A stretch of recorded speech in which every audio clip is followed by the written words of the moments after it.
So yeah, basically, sadness can lead to peace. Study looks at the effects of sadness in reducing polarization.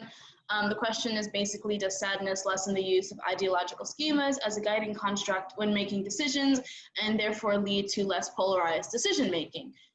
The methods, basically, there were 4 experimental studies that were conducted on Jewish Israelis in the Palestinian conflict. So again, kind of using the same really polarizing issue to see the psychology behind this.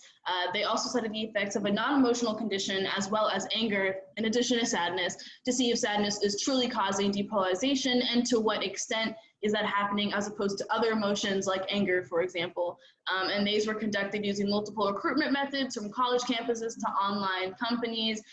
In study 1, I believe they studied sadness alongside a non-emotional condition. I don't know what that emotional condition was. I'm looking at the study now.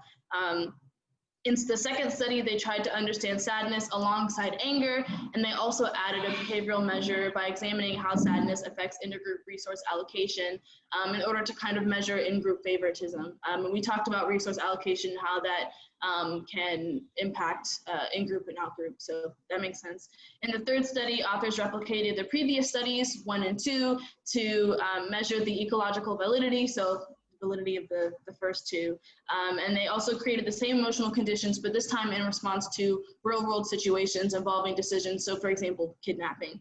And then in the fourth study, they replicated using sadness and anger as comparisons and used that to look at a different, like a turbulent time. I don't know what they mean by turbulent, but that's what they said. And Noah, if you wanted to go to the next one. So the results are that sadness does reduce the influence of ideology on decision making. So in both hypothetical and in real life conflicts, and then the other 2 studies, 2 and 4, found a lessening of the dependence on ideology in behavioral conditions. So this is interesting in that basically they're saying sadness can make things less polarizing. And the key takeaway, the study acknowledges the difficulty and ethical considerations of reducing sadness in an already conflicted context to reduce polarization. However, it does suggest that since negative events are often already presented in the intergroup conflict context, so the Jewish-Israeli-Palestinian conflict, it may be useful to refer to the sad events instead of anger, evoking aspects of a situation. This is in the case that sadness is already a part of the situation, and if it is, it can be used to manipulate and strategically evoke and facilitate depolarization attitude, which can therefore reduce conflict. So yeah, what's everyone's thoughts about that? What a cool finding. Yeah. Yeah. I've heard a theory that that depression promotes rumination. One of the characteristics of depression for a lot of people is that they ruminate.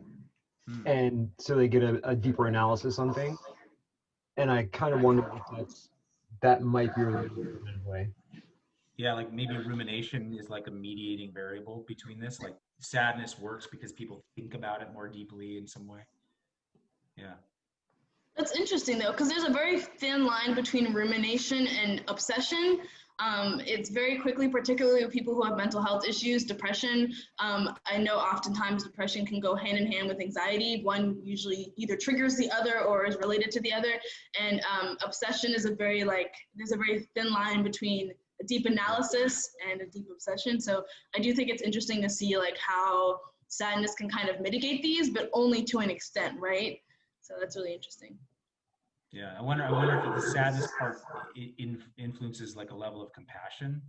Yeah, I feel like it opens some receptors in your brain when you hear others speak about their sadness that that causes you to, whether you're an empathetic person or not, it like something opens in your brain that allows you to receive information and like, I guess, listen a little bit more. I mean, think about it, like just generally speaking, when someone's telling you a really sad story, it doesn't matter how busy you are, like and it doesn't really even matter what type of person you are. I feel like generally speaking, people will pay closer attention to what that person is saying.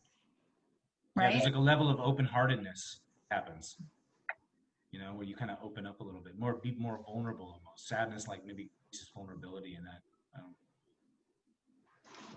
Yeah, it's a cool finding. It is. I wonder if it'd be useful in the workplace. I don't know, like, is there some subtle way of inducing Yeah, I was gonna subtle say I'm not sadness? sure how you would implement this in the workplace, but Yeah. that is interesting. What makes you Yeah. sad in the workplace? I feel like we're always asked what bothers people. Let's ask what Yeah. makes you sad. Or even just like someone in conflict with a coworker and, you know, getting to a level of their sadness. I don't know. Well, it was interesting. Remember I told you when I was doing this thing with, I'm not going to say it because we're recording, but a couple of individuals at a company that I'm coaching the executive and stuff, and one of the employees broke down crying and they were witness to his deep sadness, and it kind of changed the dynamic for a couple of weeks even. Right. So I don't know, maybe that was helpful to see that. Yeah. Yeah. Absolutely. Well, I think part of the study too was there's a lessening dependence on ideology and the behavioral conditions, and they included openness to new information as part of that. So it kind That's of cool. the idea that it opens you up to Hi, Alyssa. other considerations. Thanks, Alyssa. Thank you. Yeah, that's actually a really cool piece of this, is that it reduces the influence of the ideology on decision making and the dependence on ideology and behaviors. That's pretty cool. Jeremy, one of the things I do in facilitation, especially right now, is I get people who are, they may not be the same in-group, out-group. Usually I'll try to mix up gender identity and race. And I'll ask them for something like, what experiences have you had around military violence, or what experiences have you had around gun violence? In these sort of open, broad, but common questions that have to deal with negative encounters or occurrences. And then people start to realize, oh wait, when I was, I'm a white guy who grew up in the Connecticut suburbs, my cousin shot himself. I'm a black guy who grew up in Watts, and my cousin was shot by the police. So you already have this grounding of gun violence to start with, and then you use that to continue facilitating conversation. So you're building that empathy right away, and sort of getting that, I might be talking out of school here, but getting the mirror neurons working so that people can experience that. They know that the other person's experienced the same level of sadness that they have, or some level of it.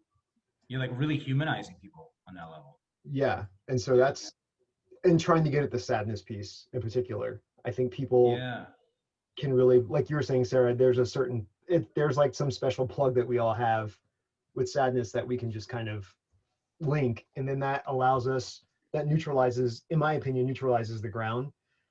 So we can start having a more substantive conversation that we can build together.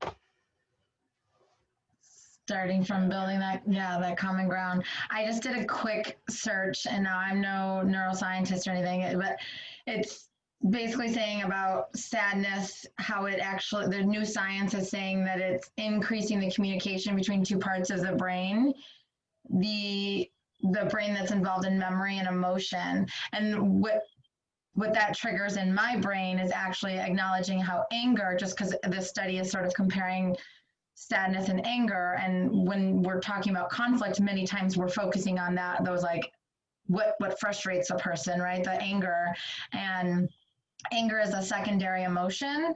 So maybe without even if we don't know that, maybe like subconsciously our brains do know that. So when someone is speaking out of anger or talking about their anger, we're less likely to like have the connection of the emotional part of our brains, because we're like, well, that's the secondary emotion. There's one that triggers the anger, right? And a lot of times it is sadness or something of that nature. Yeah. So when we hear sadness, we're like, I don't know. No, I'm just. It's almost the core emotion underneath the anger a lot of times. Yeah, absolutely. That's secondary. Yeah.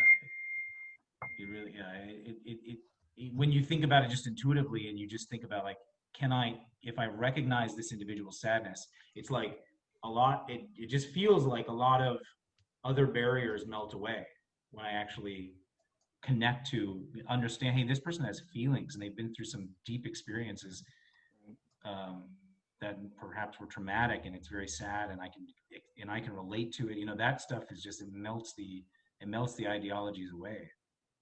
So. Yep.